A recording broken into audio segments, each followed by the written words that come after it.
We just want to know. We just want to know what happened and why our baby didn't come home. He was one black with three young white men who happened to end up with his phone, happened to end up with his keys. Then there's just too many questions that they should not be closing the investigation. Now, I'm from Brooklyn, so I'm a little different than some of y'all. I was built different. My nose is out here, my eyes are here, my brain is here, which means some things I could smell before I could see and before I can figure out. This does not smell right. So some people are saying, Reverend, are y'all bringing in race? Well, we're not bringing in race, but we're not discounting race either, because we don't know what it is. So to tell us don't rush to judgment saying it was racist is fine. But then I'm telling you, don't rush to judgment saying it was not racism, because we do not know. We do know what these parents are being told, and what the parents have now shared with us does not make sense.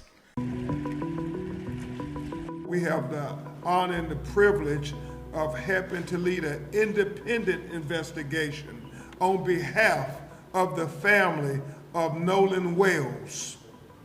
Why do you say we need to be retained to lead an independent investigation? It is because the family has distrust of the Mississippi law enforcement officials giving them a fair investigation where their black son ended up dead after going out on a boat with three young white men. The history of Mississippi is something that they don't just read about in books, but it's a lived experience for many black Americans. He was a special kid, but again, just heart was so big. And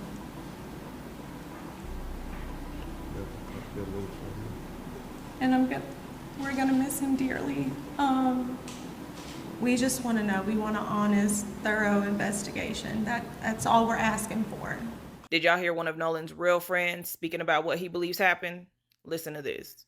I know that friend group that he was with is known for, I don't know if I can say this substance, but they're known for doing a certain substance.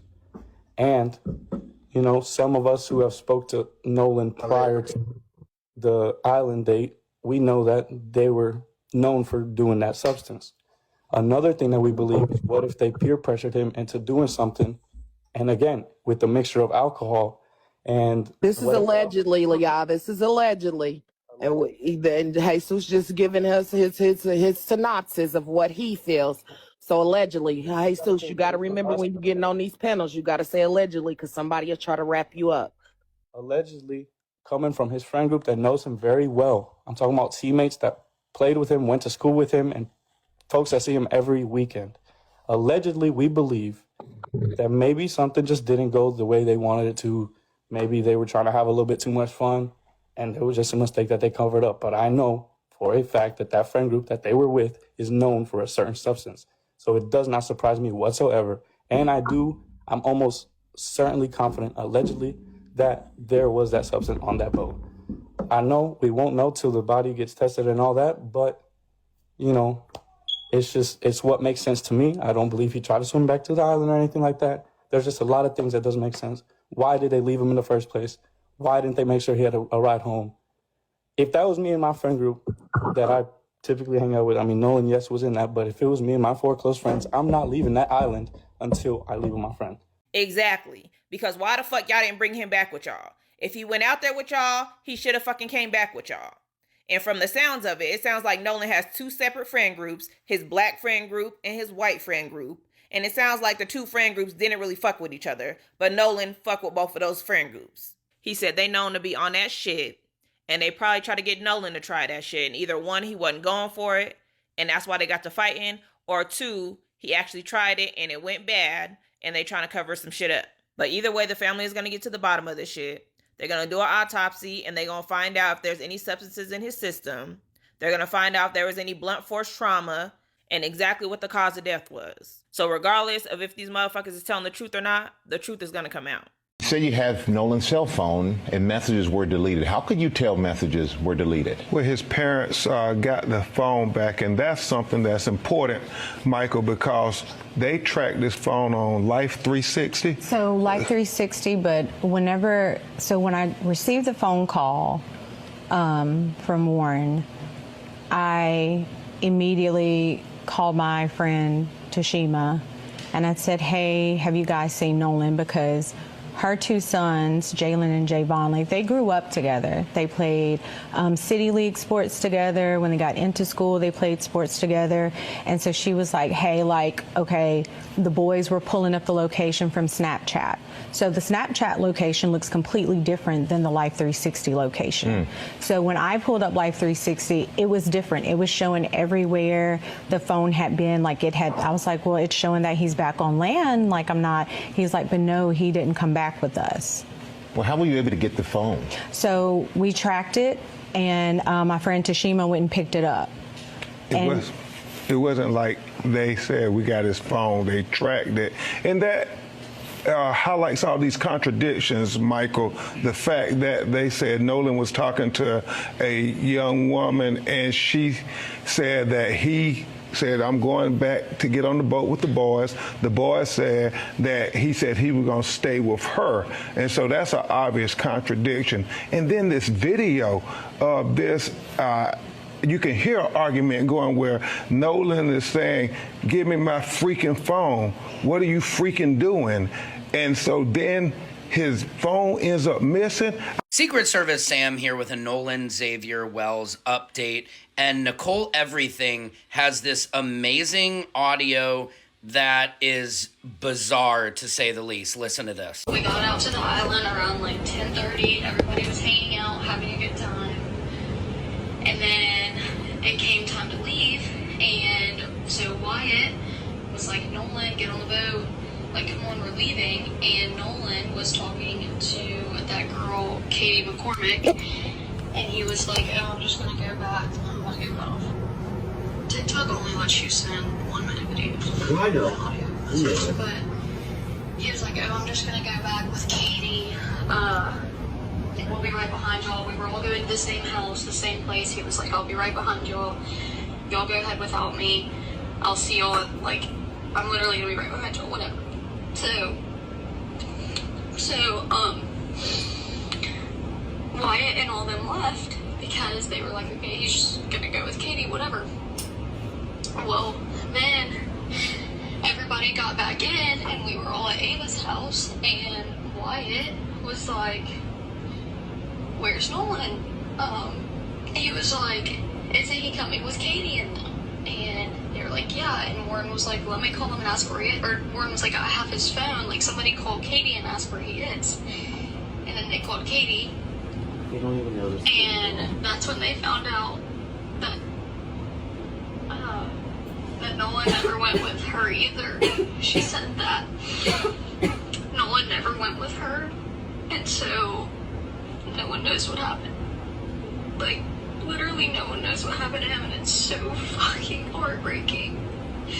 Girl. It's sick that people are sitting there blaming that on Eric and all them, like his childhood best friends. Like, it's sick. And none of them would ever do that to him. And like, people are literally texting me, like threatening me and shit. It's like, bro, I don't know, it's just so upsetting. It's just so upsetting. Shut up. So a few questions. The coughing during the video, it almost seems like the girl is acting, and that coughing is like, hey, bring it down, bring it down. Like they're trying to defend Wyatt, allegedly. Also, who is Ava? Also, Katie McCormick, his friend today, stated that they didn't know this girl, Katie, at all. But now it seems like they know Katie, they have her number, and it just makes no sense at all. Why would he leave without his phone and not Katie? And then the Coast Guard, right? They said initially Petty Officer Cheyenne Basurto with the Coast Guard stated that the Coast Guard was not notified about Nolan's disappearance until 12:26 p.m. on July 5th, when the Jackson County Sheriff's Department requested assistance. However, the Coast Guard has since clarified that a friend of Nolan contacted the Coast Guard around 11 p.m. on July 4th, the night he disappeared. It just seems like there is a massive cover-up. And what are they laughing about in the end of the video?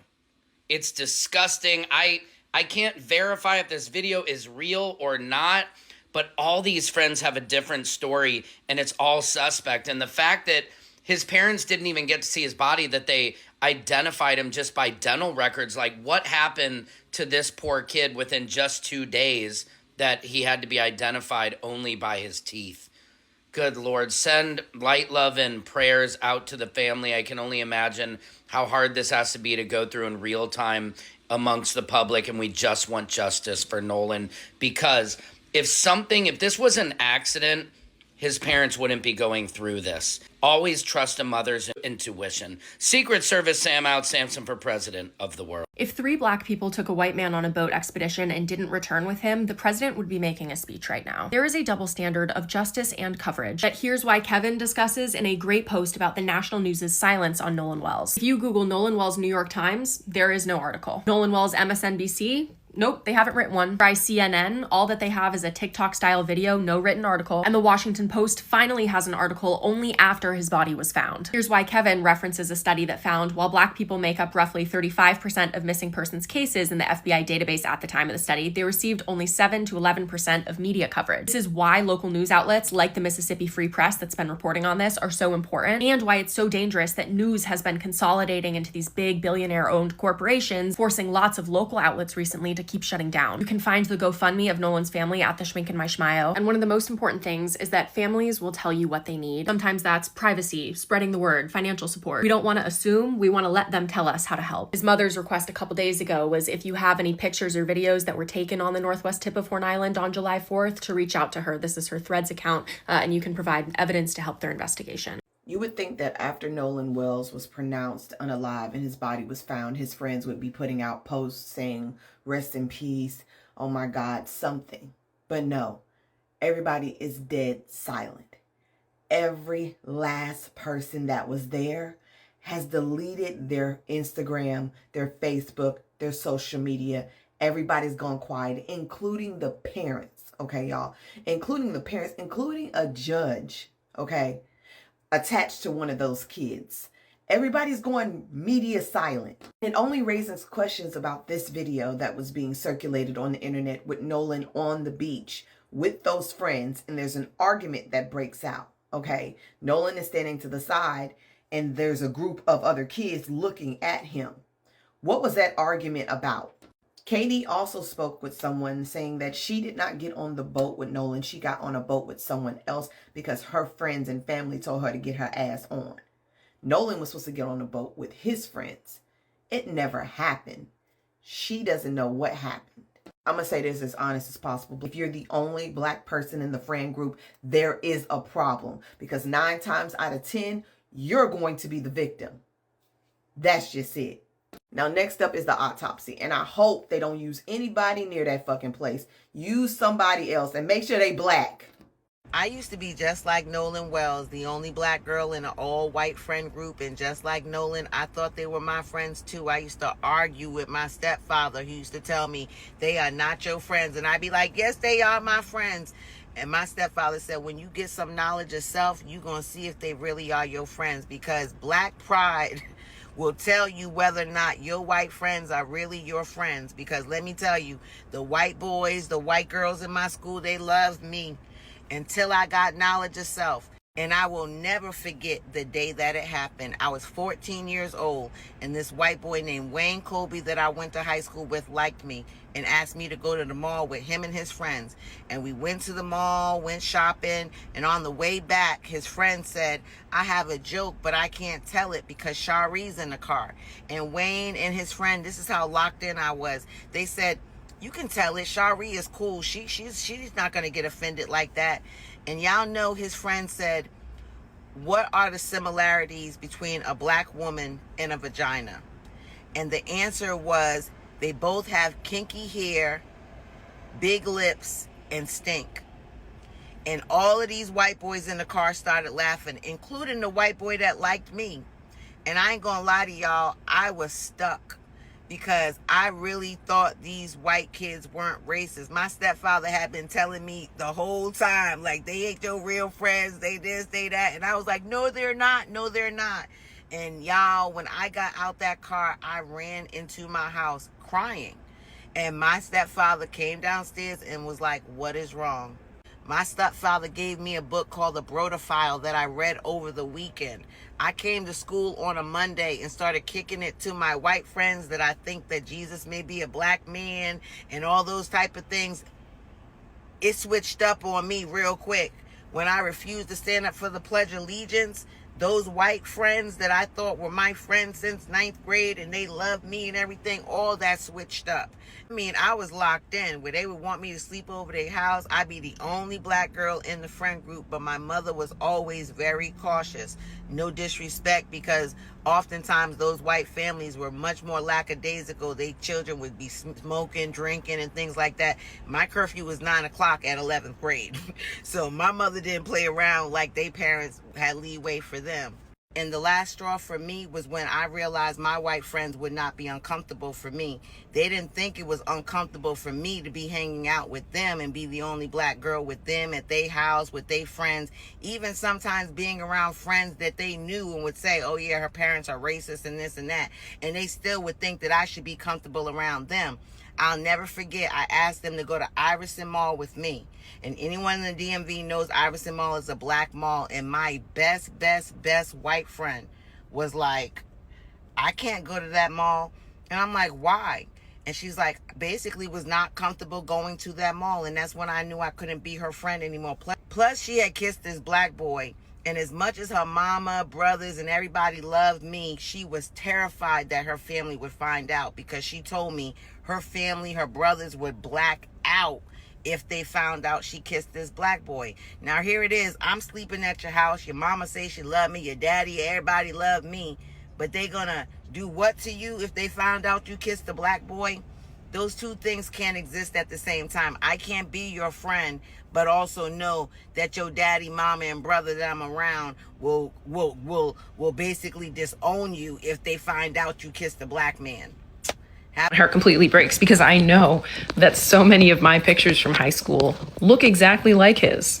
I know what it's like to be the token black person in a group of predominantly white people, and for you to genuinely probably think that those are your friends, and for 95% of your interactions with these people to be friendly to the point where you do believe that they're your friends, and probably for them as well to believe that they're your friends until shit hits the fan. I know exactly what that's like. I don't know what conversations that Nolan and his family ever had about race or about himself being the only person of color in his group of friends. I don't know. I have no idea. Regardless, it doesn't matter what conversations they ever had. I don't accept that these kids don't know what happened to him. Even if, by the grace of white Jesus himself, these kids did nothing to harm him, if he genuinely had an accident, hit his head and drowned, whatever it was, even drank too much and drowned, whatever it was, if they had nothing to do with it, they still left him. So they still know what happened. Saying that they don't know is absolutely ridiculous. Absolutely ridiculous.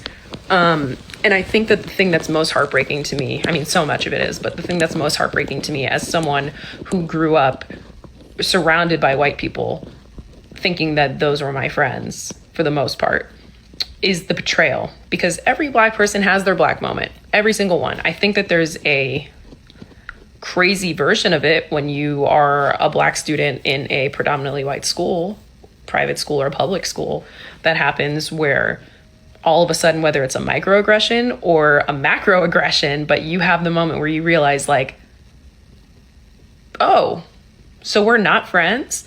And I know that he had that moment, unfortunately, right before he lost his life. And that to me is heartbreaking, for him to have had that moment of being like, either they did something to me and they're not my friends, or watching that boat drive away and being like, they're leaving me, they're not my friends. That to me, burn it all down. Exactly. And like I tell my kids, like I say, we live in an affluent neighborhood right now. Right across the street from me, my window here in my office. It's a multi-million-dollar mansion. Several. Not one time these people ever spoke to me. Not one time I ever spoke to them.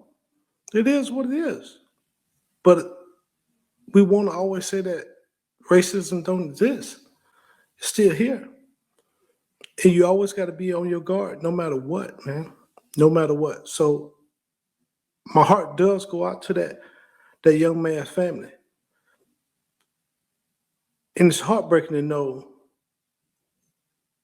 wonder what was his last thoughts or his vision when he was dying. What did he see? Or who did he see? And we can sit here and say that people say, I don't know what happened. Somebody knows something on that island. And I can't wait and I pray that somebody come forward. But let's be honest, we are talking about Mississippi and we talking about affluent people, lawyers, doctors and judges that got the means to cover stuff up. So more likely, they would never know what happened to this kid, being honest with you. Let's move to the next one. Wait a minute. Unless Nolan Wells can be in two places at the same time, this new information just don't make no sense, and it cracks this case wide open. This is the place that Nolan Wells allegedly was unalived at, not the island. This is on land. I'm going to explain. Listen to this whole video because this new information gets crazy. Now, as we know, Nolan Wells missing after kicking it with his friends. Here are some of their names: Jax, Wyatt, Warren, Morgan. We're going to focus on Wyatt right now. Now, new witnesses are alleging that this is a pool party that was at Evan's house, one of his friends, Nolan's friends, after the 4th of July kick it when they were all on the island. And remember when all the guys were deleting their social media and scrubbing it or whatever? Guess where this picture comes from? Evan's Instagram page. This was posted after the island incident. And another thing that this confirms, if true, is remember that Nolan's dad said they searched the island and they didn't see anybody, and then a day or two later, a body came out of nowhere? This person is also saying this is why. They jumped Nolan, allegedly, according to this person, they jumped Nolan at this party. Wyatt and Nolan have been getting into it the whole day. Allegedly, they were drinking and they were supposedly, the other guys were on some stuff, and they hit Nolan with a pole or something and jumped him, unalived him.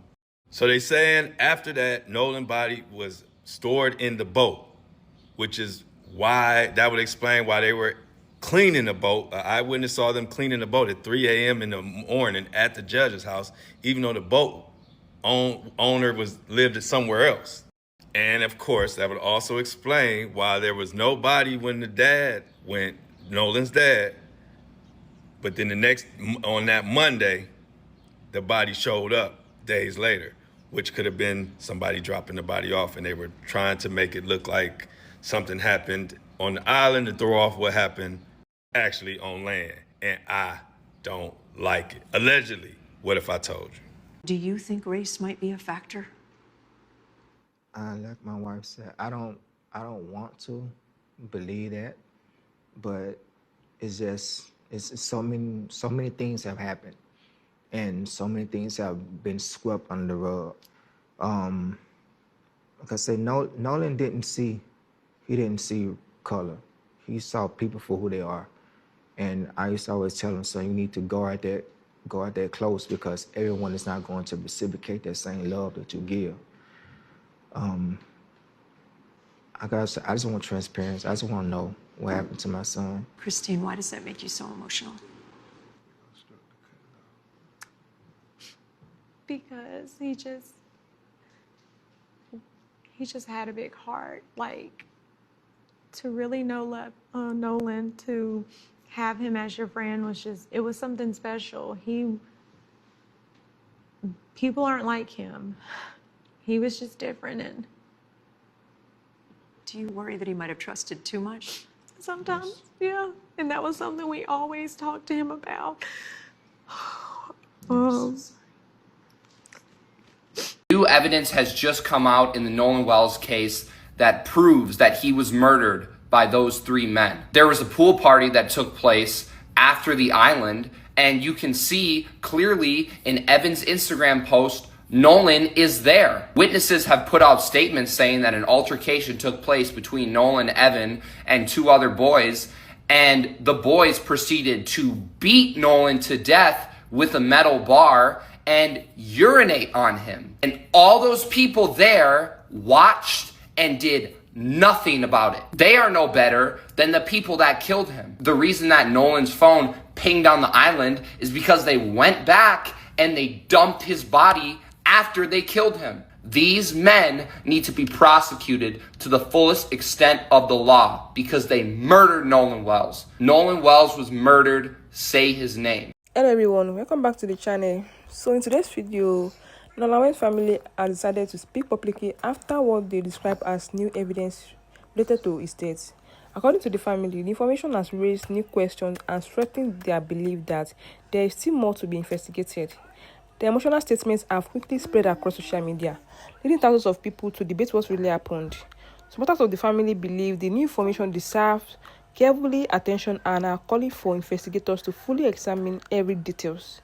They argue that families deserve clear answers whenever there are unanswered questions surrounding the death of a loved one. Others, however, are urging people to be cautious. They point out that information shared online is not always verified, and that it's important to allow investigators to examine any evidence before reaching conclusions. Many are reminding others that speculation can easily spread on social media, especially during high-profile cases. What really stood out to me is the emotion shown by the family. You can see that they are determined to keep searching for answers. And whether you agree with their concerns or not, it is understandable why families want every possible clue to be examined when they are dealing with such a painful loss. This story has gone viral because people naturally want to understand what happened. Whenever a family comes forward claiming that new evidence has emerged, it captures public attention. But it's also important to remember that public discussion and online theories are not the same as official findings. As more information becomes available, the facts may become clearer. At the end of the day, everyone wants the same thing, for the truth to come out. Whatever that truth may be, if there is new evidence, it should be examined thoroughly through the proper legal and investigative process so that the family and the public can have confidence in the outcome.